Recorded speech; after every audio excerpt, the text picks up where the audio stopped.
explicar alguns dels poemes, i això és el que farem Ferran i jo, el que ens ha demanat Juli, no? I ara jo llegiré un poema que s'anomena Àncora de risc. I pense que aquest poema va molt en la línia del que significa a l'altra banda, no? Perquè és un poema que parla de descobrir altres mons, altres realitats, no? De que això és possible per a tots, no? I de que l'única cosa que fa falta és tindre l'ancoratge, la valentia d'assumir riscos i de saber que ens podem equivocar i de que a vegades el que trobem no és el que estàvem buscant. És un poema que dona molta importància a tot el que és la recerca, la recerca d'altres mons, d'altres realitats, del pensament. Bé, aprofite d'alguna manera el significat d'aquest poema per a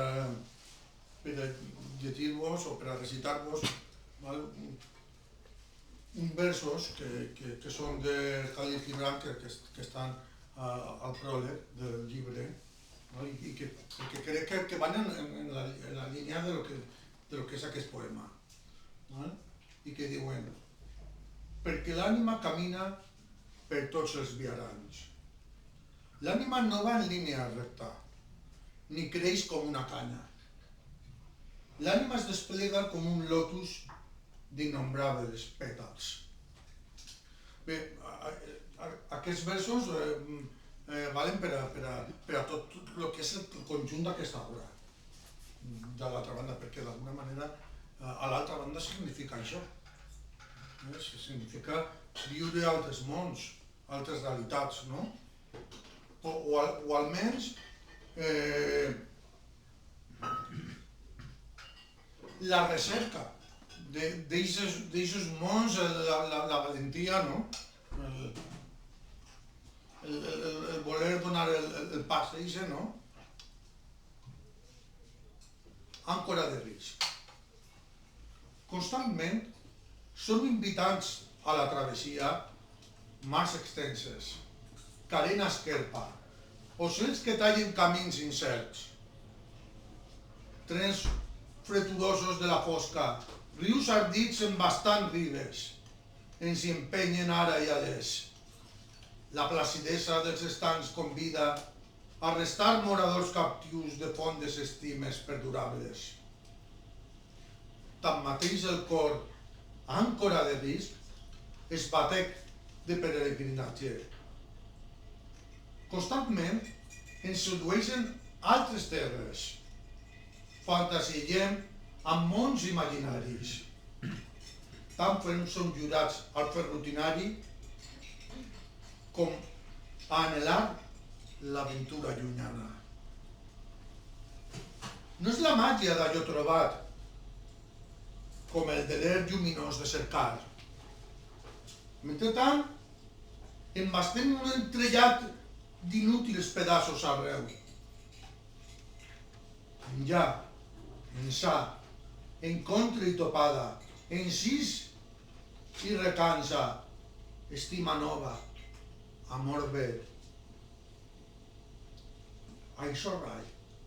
Guanyem la gràcia d'explorar petges i mantenir el foc de l'incògnit.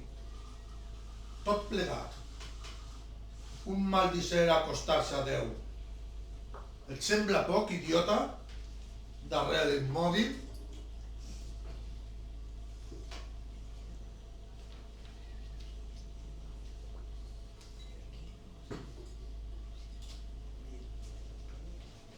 I ara altre poema, que és Ironia del destí.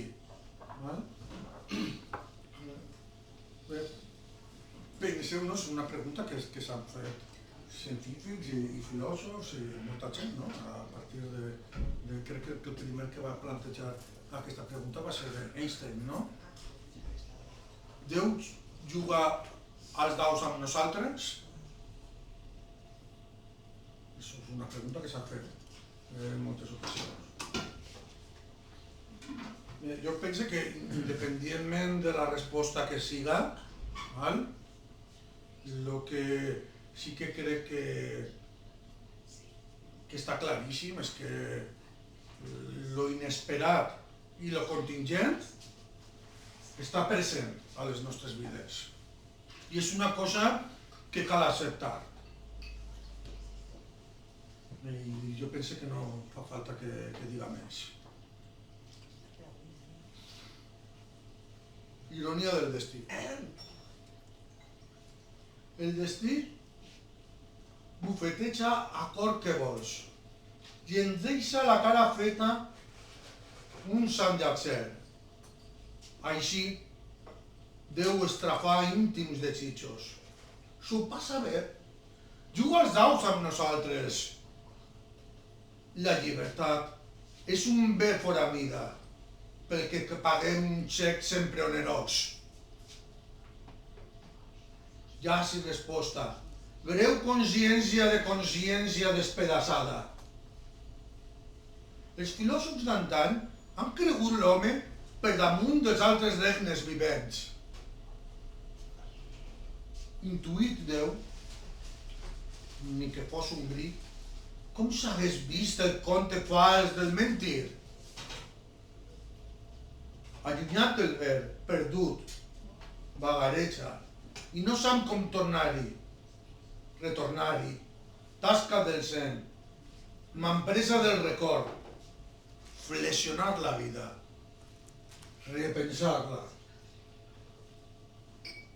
Enmig, però, ferida tothora i pèrdua, el destí se'n fot dels nostres desitjos. Riure i plorar, tant ens val. Concedim-nos un somrís d'ironia alegre i sàvia.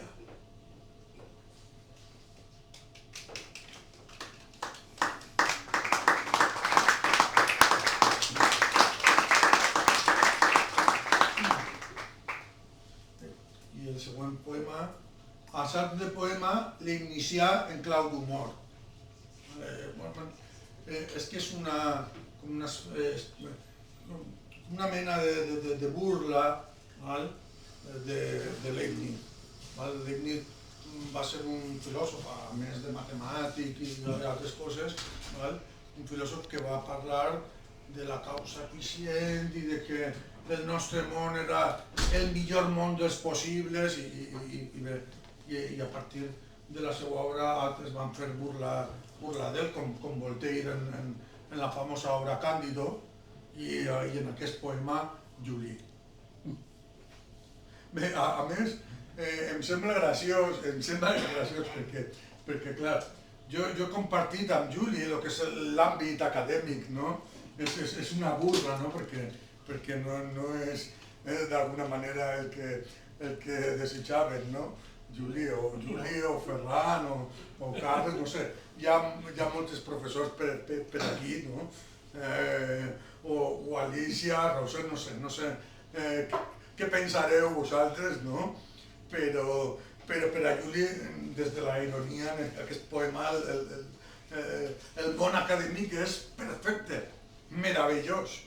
Clar, perquè és una ironia, no?, el poema. No sé, estava pensant en Eduard també, que també ha conegut el món acadèmic, s'ha jubilat fa poc de temps, alguns dels que de vosaltres us haureu jubilat, altres encara continuem, però us he de dir que les coses no canvien, continuen més o menys igual. Crec que el món acadèmic serà sempre menys o menys el mateix o pitjor. Bé, assaig de poema l'inicià en clau d'humor. Si algun dia els focs volgueren benignament endur-me al temps de la retreta, en passejant per una platja solitària i en passant de llarg pel que és joc de gàbies i de claustres. Oh, els monjos, com s'estimen el cant dels ocells. M'agradaria recordar-vos, a cadascú, els suaus instants de convivialitat, com mònades harmonioses de sana congregació. Tenia raó el filòsof de l'optimisme per la concòrdia a restablir? Tranquils, no us quedeu desconhortats.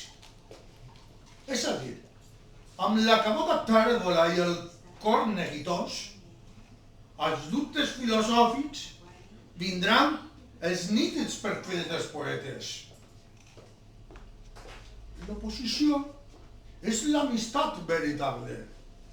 I així, si algun dia els fats desitjaven la necessària partida de gens i coses que ens engul l'oceà sense retorn, us voldria evocar un per un paraules, gestos, petits detalls, idiotismes, deferències, indiferències, preferències, i sense deixar córrer la cosa de sufixes per allò de l'empatx.